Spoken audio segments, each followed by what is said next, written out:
Ladies and gentlemen, please take your seats.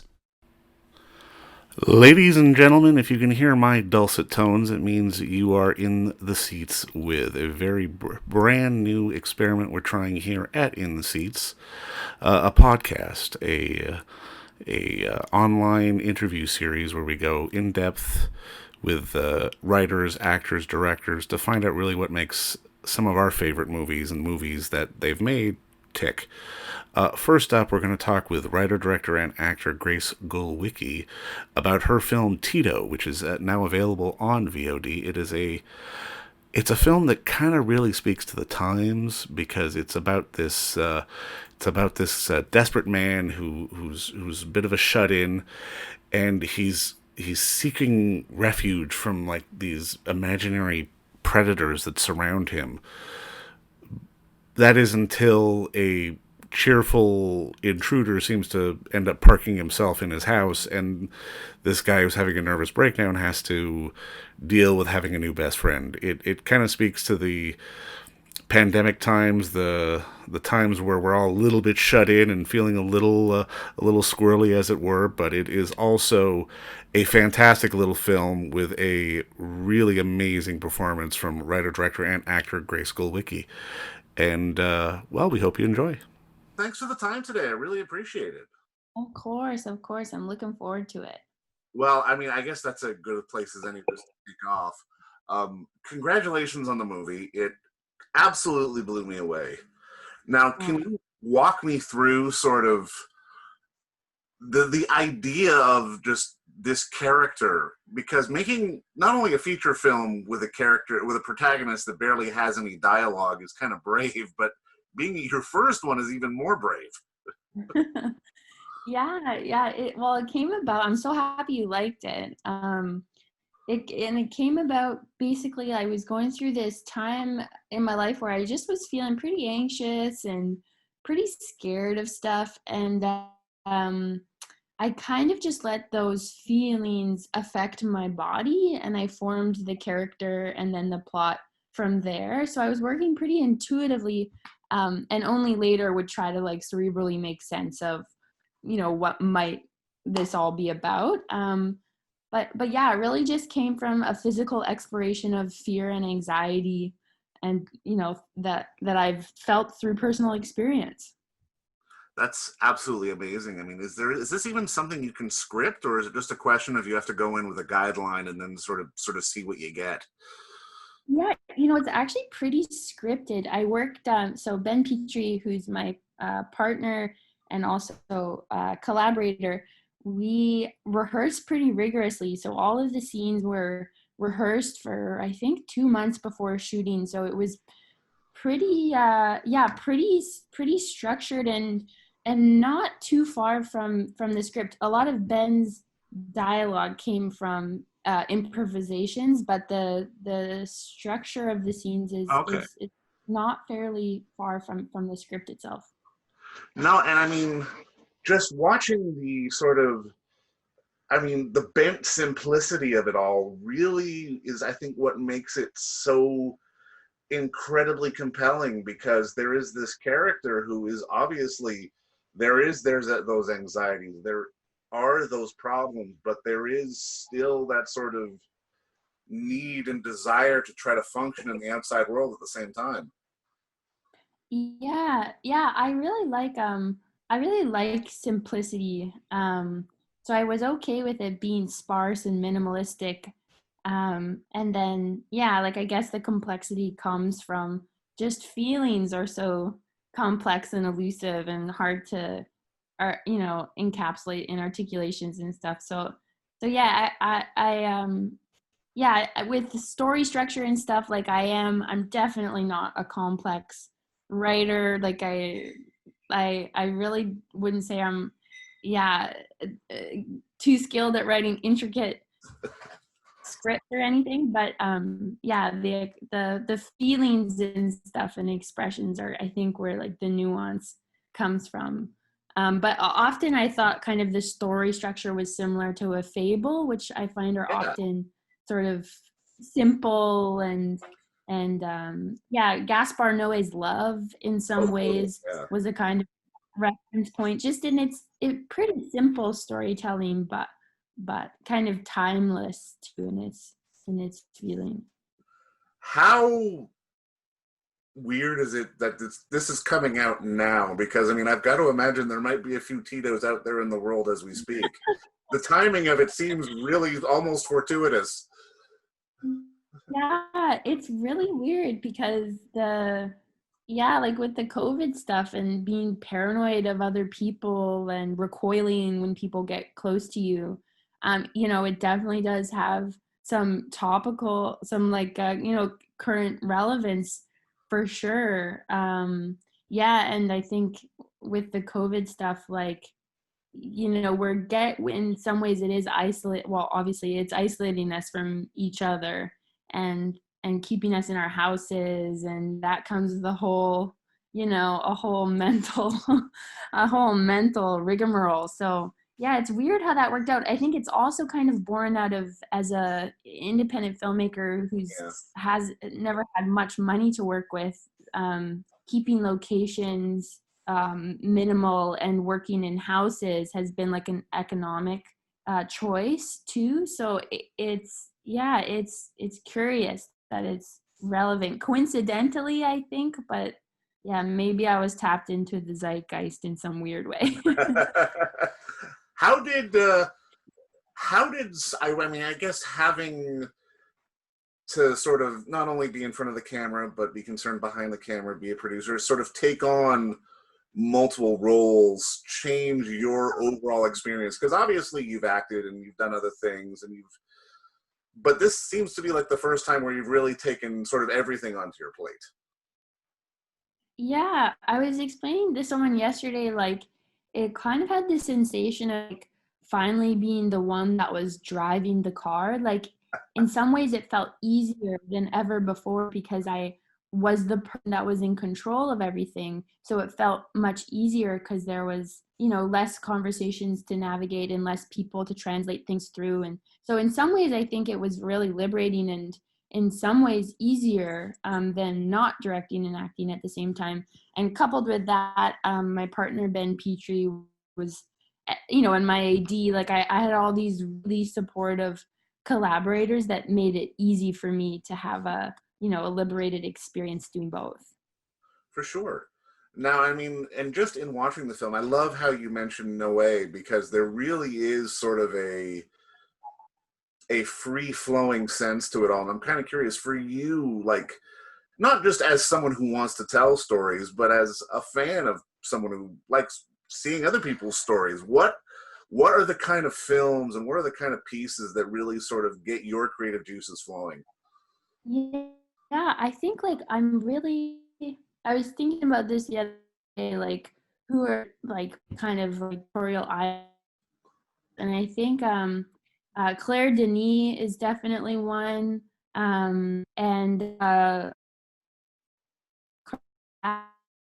is how it's who directed Holders, um, and Tim Burton, old Disney in some ways, Gaspar Noé, Jonathan Glazer. Oh God, what's his name? Who directed Coffee and Cigarettes? Oh, Um, Jarmusch, Jim Jarmusch. Jim Jarmusch, I've really been falling in love with. So yeah, kind of these people, I think. No, no, I absolutely see that, and I mean and this kind of dovetails into my next question, because as I mean, we've all been locked down. We've all been probably streaming a lot more than we, should be or should is healthy to do at some stage in our lives. But there is such a glut of content out there on the marketplace, and I'm kind of curious, how do you sort of maintain the balance of, on one end, wanting to be an artist, but on the other end, well, I got to get it made, I got to get it sold, there's it's the old commerce versus art debate that we all really struggle with on a day-to-day basis.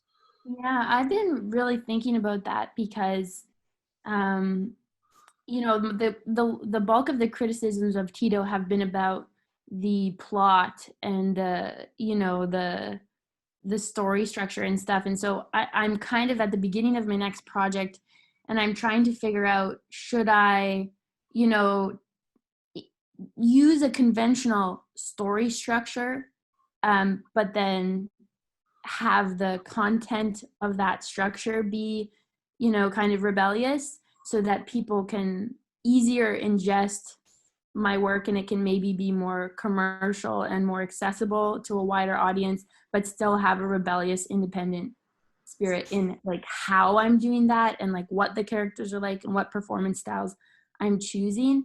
And I'm really torn because, I've been at this for 10 years and haven't been making much money as an independent artist. But I also, so I want to I want to buy a house, and I want to figure out how to do that with my work. But I also, don't want to force myself into something that's going to come off insincere and picked up for the wrong reasons. So I'm really grappling with that now, and I'm hoping that there's a way to like do something that's similar to like a Trojan horse dynamic, where I can, somehow do both. Yeah. But yeah, I don't know. That's the age-old question, right? Well, and I love what you brought up just about just sort of the criticisms just about lack of plot or story structure. But I mean, really, in many ways, the plot for Tito is Tito the character. And I mean, I think that's what we're not getting enough of. It's like it's this really sort of unique character. It doesn't necessarily have to be, saving the world or getting a cat out of a tree or anything, simplistic like that. It just has to sort of be existing in a space. Yeah, and that's like, I like, back to your question about there's so much content. Like, I find myself mostly watching reality TV, and I'm realizing it's because I just like watching people, and I like watching them just behave and just be idiosyncratic. Like, I really just like watching people, and I don't so much care for, plot. Like, I really don't get off on plot. So one sort of motto that I keep coming back to as I write this next project that's been really helpful is plot is character. So the idea of finding plot through character as opposed to putting character into a plot. So that's kind of some sort of a guiding light that I think will help, figure all this out. But yeah. And I think Darren Aronofsky, maybe that's where I heard that, is that's sort of his like live and die on motto is plot is character, and every question on set should be able to be answered through that character lens, even like lighting and stuff. So yeah, it's all interesting stuff. No, I mean, you're absolutely right, because I mean, even something like Requiem from a Dream, all the way to, even if you look at like stuff from Godard and French New Wave, it's the person in the moment. And I'm kind of curious, why do you think we've lost that in cinema? Because a lot of the sort of the golden age stuff really leaned on that a little bit more, but now these days it's either got to be disposable or it's got to be spectacle. Yeah, it's I'm not sure, like, part of me thinks of capitalism and like commodifying the individual, and then I also think of like, how our attention spans are really being messed with by technology, and how we are maybe threatened with sitting with someone for too long, or I think our egos are really fragile right now. So really sitting with someone for a while is maybe scary and makes us itch and want to, just get a hit instead of, I don't know. Yeah, I'm not sure. And I love that you say that, because I mean, I think that's kind of why I do this, because especially from an industry standpoint, we get so conditioned to condensing everything down to sort of the YouTube clip that people can consume on their phone, and not allowing things to breathe or allowing art to breathe. And like, for you, is that your Trojan horse, being able to find projects where things can breathe as opposed to sort of trying to condense them into some sort of package? Yeah, like that makes me think of when I was editing. I think I was for a part of it, I was really cutting from a place of insecurity. Like I had to cut really tight and fast because I would lose people if there was any lull. Yeah. And so I noticed that more in my insecurity and trying to fight against that, like because we're just so, I think, programmed to think people are gonna peace if we don't really keep their attention. And like back to the other thing, like we're getting so much so quickly that we demand a lot as an audience, I think, with our attention. And so I'm trying to like more so counteract the insecurity that I think is more prevalent in me than the confidence of letting things breathe. So I think I might try that for my next one, try to be a little more confident in taking up that time and space. But at the same time, you had the confidence to know that this needed to be sort of tight and lean, because, I mean, for a filmmaker who's also cutting their own film, historically, those filmmakers would leave a little too much in the film, and here you didn't. Yeah, and I should say, like, we co-edited the film, me and Brendan Mills, and it was really like, like our work together was really trying to figure out that balance. And it's hard to know, because some people criticize the film and say it should have been 20 minutes. Like that's come up quite a lot. So my sense of like the tightness of it is sort of muddled now. Yeah. Going forward, like, do you think, like, how would you define yourself? Are you an actor? Are you a filmmaker? Are you both? Are you a producer? Like, because there's always sort of the need to label oneself, especially in this industry. And I'm kind of curious, for you looking inward, how do you sort of see yourself going forward? Yeah, I think the word filmmaker, I think, most appeals to me because there's kind of a dynamism to it. But the truth is I only really directed and will continue to direct because I feel as though I have some performances stuck in me that no one else is going to let me get out. So it's I think that the direction part of me really comes from the kernel of being a performer. And it's so hard to be an actor because you really don't have much agency and you're really dependent on other people to give you opportunities. And so rarely are those opportunities, like truly challenging or meaningful for you personally. So it's been a way for me to sort of reclaim some of that agency, and that's been really liberating. So I've been really looking up to, people like Charlie Chaplin and Miranda July and Lena Dunham and people who, Phoebe Waller-Bridge, like people who are on both sides of the camera and can kind of take control of using film as a way to, and performance as a way to express personal experience. For sure. And I mean, just the way that, I mean, it's the old joke of the actor who wants to direct, but it's really, it's accurate because there are stories that you would want to tell, because inherently, whether you're an actor or you're a director or a filmmaker or however you want to label it, you are a storyteller. And that's sort of important to really be able to sort of acknowledge sort of in the space going forward. Totally. And I think, if you're a very established actor and you have like more power, I think you're able to find a sense of, your own storytelling and agency based on what roles you choose to do. But someone in my position, it's to get that, the full effect of that storytelling, you kind of have to, learn how to direct and use Adobe Premiere. Now, I mean, I'm kind of curious because, like I've said, we do live in such a world where there is a glut of content. I'm kind of curious from your perspective as someone who tries to get stuff made, does that sort of aid filmmakers who are maybe underrepresented, I don't know why I'm stumbling on that word, but you know what I'm trying to say. But in terms of female filmmakers of color, because there is such noise, but it's also noise that allows the cream to rise to the top. Mm-hmm. So sorry, is the question just like, do I think that, oh, could you repeat it? Actually, I think I've lost you. No, no problem. I think it's just a question of, because like I said, we live in such a day and age where there is really a glut of content. And you're a Yeah. female filmmaker, and historically female filmmakers have not been represented as well as possible. Do you think sort of that glut of content sort of helps, or does it hinder you? Interesting. Interesting.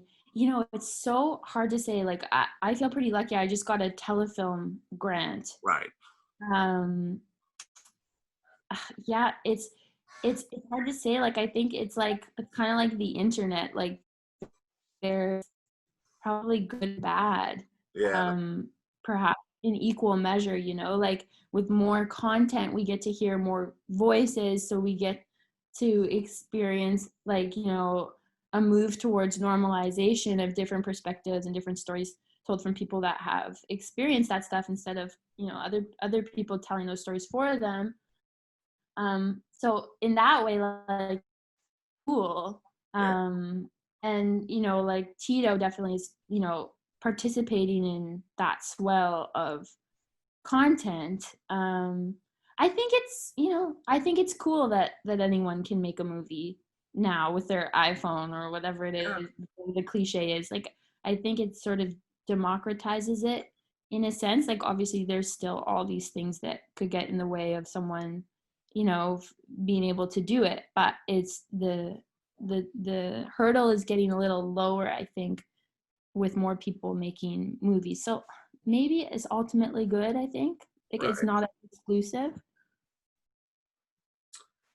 When you need a go-to movie to watch to sort of just either like unwind or get inspired, what is your, is there a sort of is there sort of like a one big choice for you, or is it sort of a wide swath of things? Because I'm always interested to hear of like what filmmakers watch, because obviously you can go to school, you can get educated, but at the same time Mm-hmm. it's so important to just watch as much as humanly possible.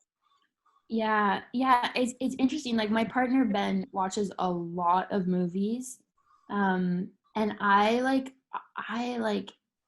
I'm not so I'm not so compulsive about it, and I often only stay with him for like the first 10 minutes, and I kind of have to drag myself to turn on a movie. Like, I really do watch a lot of reality TV. Like, that's kind of what I do to unwind, and I think it's because I just really like watching people, and like, and I guess they're, you know, they're real people in a kind of real circumstance. So that's what I go to unwind. But in terms of, um and I'm not so convinced you need to watch movies to be a good filmmaker. I don't know if it's Herzog that doesn't watch movies, but I think, you know, reading's probably really important, but also just, you know, going out in the world and talking to people. Um, but oh yeah, and I'm kind of babbling now, but for inspiration, yeah, less movies and more like, I've been doing dance classes, and that's been really helpful. And yoga and like meditation, more like getting in touch with like your feelings and your body, has been a way that I find inspiration. But back to your question, in terms of movies, like Daisies, the Czech film, is Oh one that wow. always reminds me of like what a movie can be, and that it doesn't have to follow this, you know, convention that we're pretty deep in now, to the point where it feels like, you know, every movie has to follow this classic, you know, save the cat Yeah. plot structure. So Daisies really reminds me about like, this can be anything. Like, movies can be anything. They can be a collage, they can be tinted, they can be colored, they can make no sense and be gibberish and just be two girls bouncing around in a bedroom. Yeah. Um, so I'd say that that's like one I go to for encouragement. And you know, I love that you've just went back to reality TV, because you're right. There is there can be artistry in there as well that we don't necessarily take for granted. And I mean, I think For sure. especially with all forms of storytelling, it's about sort of appreciating what necessarily isn't obvious. And I think that's kind of the magic of Tito, because it is this incredibly unique character who was a little off and a little bent, but still incredibly relatable all at the same time.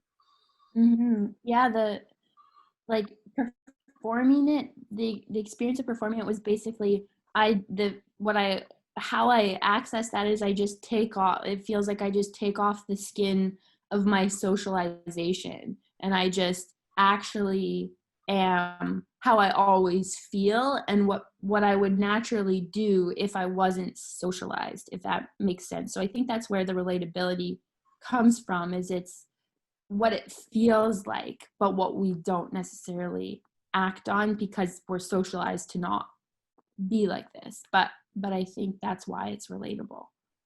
Do you think the world would be a better place if we were a little more honest with needing to take off that skin of sociability? Because while it has its positives, like something like Tito does show that there can be some negative aspects to it as well. Yeah, it makes you vulnerable, and that's socialized a lot of the time, and it does protest because our feelings are make us vulnerable to manipulation and to attack, and so yeah, I think it probably is safer that we're not all walking around like Tito. Well, you know what? That's it for me, and I just wanted to say thank you again for the time, and thank you for the film. I absolutely enjoyed it. It really caught me off guard, and I thought it was absolutely fantastic. Our review is live today. Thanks for listening, everyone, and stay tuned for more In the Seats with. Till then, I'm your host, Dave Voigt, and we will see you soon.